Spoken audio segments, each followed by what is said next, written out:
Welcome to the 17th installment in Trading Strategy Guide's Trading Education Series. Today we're going to wrap up our discussion about charting with TradingView.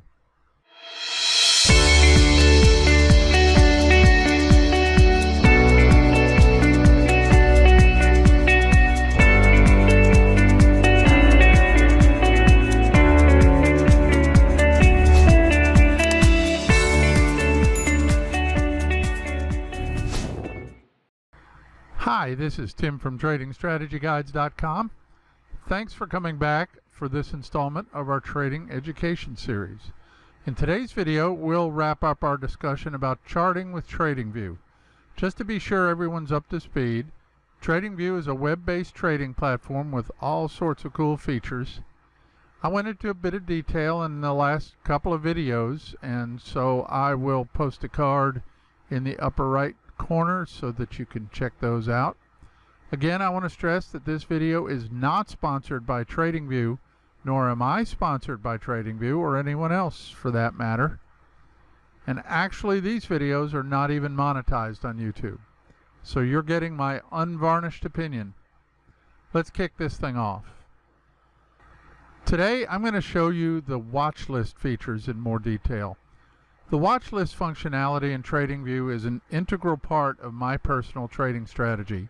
If it were not for this watch list functionality, I would have to keep external lists of markets with details that would make my trading far more tedious and complex. I won't be discussing any technical chart analysis using the TradingView charting functions for now.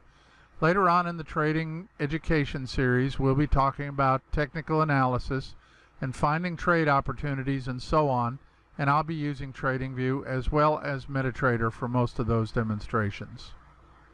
I always start from the chart view of TradingView. If the dialog box on the right of the screen is not already on, just click this watch list icon on the top of the right toolbar.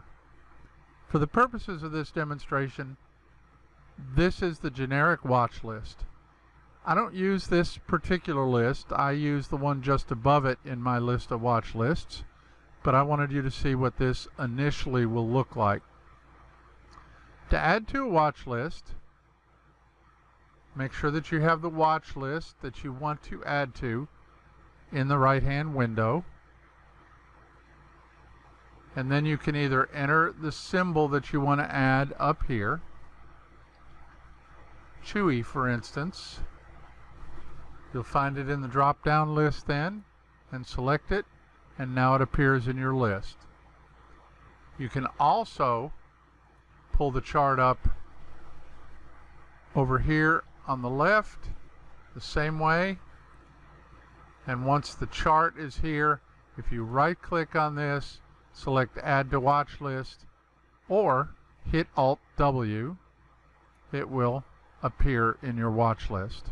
Once you have a symbol in your watch list, you can click on it and drag it so it appears anywhere you want in your watch list. So you can move it around, put them in any order that you like. If you want to remove it from the list, just hover over it and you'll see this X over on the right. Just click the X and it will be removed from your list. Now, if you're a bit OCD like me, I'm not really OCD, but I do really like organization. You can create additional lists to further separate your symbols so they're easier to find.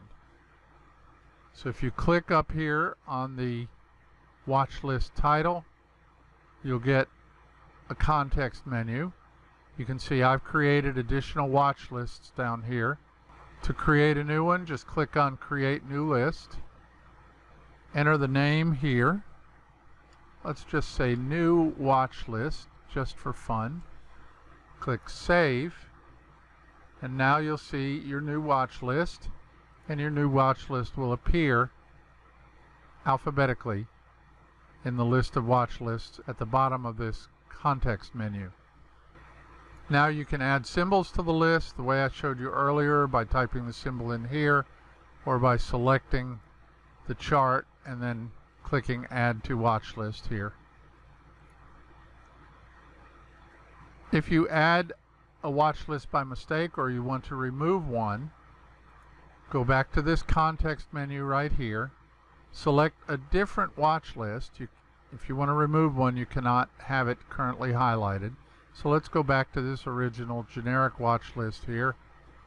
Click the list, hover over the watch list you want to remove, and click the X. It will ask you if you want to delete the watch list. I call this the "Do you really want to" dialog. And then you just click the "Yes sirree, Bob, I really want to" button, and the list will disappear just like that. By the way, those are highly technical dialog names, so be sure to remember them. Just kidding. You can copy your list if you want two lists that are similar. Select Make a Copy.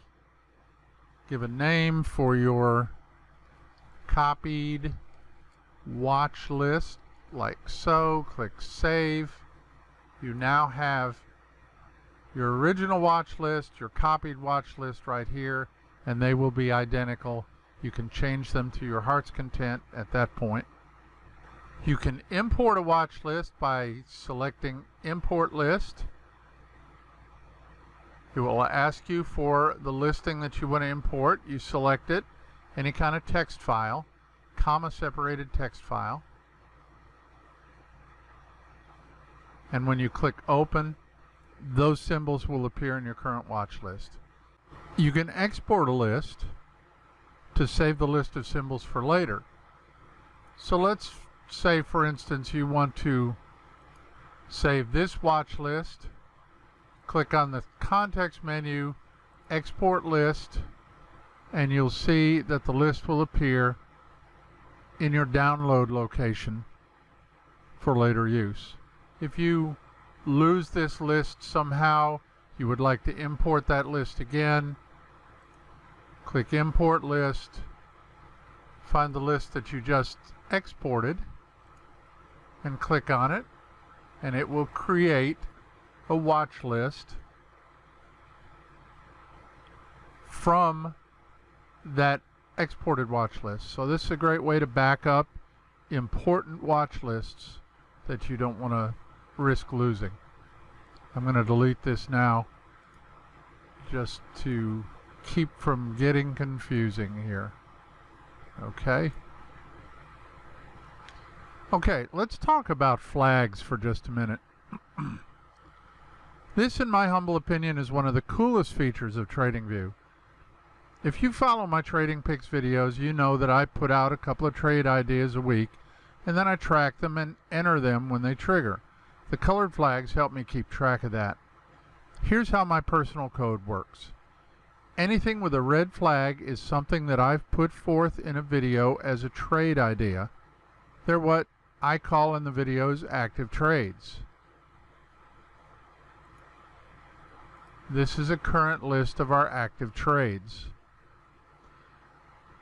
These symbols will continue to be red flagged until the trade is either done or blown. And by blown, I mean the trade idea went away because the market didn't do the right thing. We didn't get into the trade for whatever reason. I will typically explain that on the video, and then I'll remove the red flag from it at that point. Or if the trade has been entered and it was a loser, a winner, whatever, we're done with this thing, I will remove it from the red flag list. Now, periodically, once a week, maybe, sometimes more often, I'll go through all my charts looking for setups. If I find one, I'll draw the pattern on the chart and give it a green flag. So when I'm setting up for a new video, I look through all the green flagged items for the best looking setup I can find. And if I choose it for the video, then I change it to a red flag. So let's take a look at the green list here. This is the green list. If you were to look at the USD Canadian right here, you will see this. This is something I identified probably a week or so ago, probably when this pin bar happened. Maybe these couple of candles here. As you can see, it's pushed down a little below that, so I probably will move that down there. This may be something that you'll see on an upcoming Trade Picks video. because this is a really nice looking trading range with a decline in volume and volatility right here, which, as you know, I like to look for. So what I'll do with this now is right click on this and select red flag, and that will remove it from this green list and it will add it to my red flag list. So now this is a red flag chart, and I'm going to put it back on the green list for right now because I want to make sure it's the best looking one, but I can set this one up now as a trade pick for Friday, for instance. Okay, so let me put it back on the green list for right now so I don't confuse myself. In addition, I have the orange list. The orange flagged items are charts that I've looked at that have really, really strong support or resistance levels. So this level right here has been a very strong support level throughout this action. If we look back, you can see it was a resistance level here.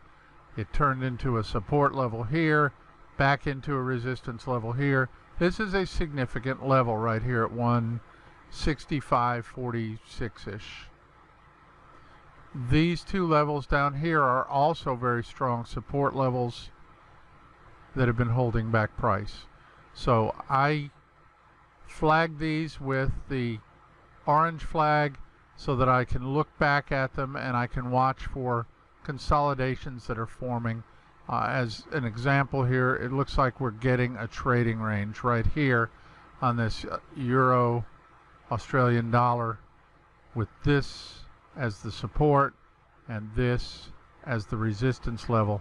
I'll keep an eye on this. If this breaks through in the next few days, I'll probably bypass it. But if this thing bounces back into this range, this may also be one that you'll see in a future Trading Picks video. And then lastly, the purple list. These are charts that I have identified the MAX strategy setups on it. And the MAX strategy, of course, is the two moving averages, the 100 period simple moving average, the 20 period exponential moving average. When the 20 period is below the 100 period, we know we're looking for sell signals.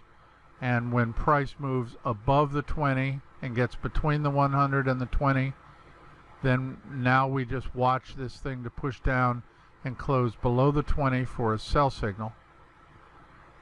And if I have a setup that looks nice where the moving averages have separated a lot like this, and I'm waiting for price to pull back into this area right here to look for a sell signal or a buy signal on this, then I'll tag it with the purple flag so that I can keep an eye on this thing and watch for this MAX setup. So that's my personal code. You can probably find other ways to use these flags that are just very nice. Here's one thing you do need to remember though. Let's say you have an item on the list here, on the green list. You want to move it to the red list. Don't just click on the flag, because if you do, that's going to remove the flag and it's going to remove this from the list, and you're going to have to go back to the original watch list to find this and add the flag back. So what you want to do is right click on it and select the flag color from here if you want to change the flag color. If you were to click on this here, that would just remove the flag completely and remove it from any of the flagged lists, and you would have to go back to the original list, in this case the Forex pairs, and scroll down, find USD CAD, and add the flag back to it. So that's a little tedious. The nice thing is if it's the active chart, it will be highlighted in whatever list, in whatever watch list that it's appearing in. So don't completely freak out if it disappears. This is just something to remember. Okay, that wraps up our discussion of TradingView for a little while. There will be a lot more great hints and hacks about TradingView as we go forward with the Trading Education series. But for now, we're going to move on and talk a bit about MetaTrader for the next few weeks. So don't miss that. And of course, don't miss my Trading Picks videos on Friday and Monday of every week. Be sure to subscribe and hit the bell so you'll be notified when these videos come out. Have a great Wednesday, and I will see you with a new trading pick on Friday.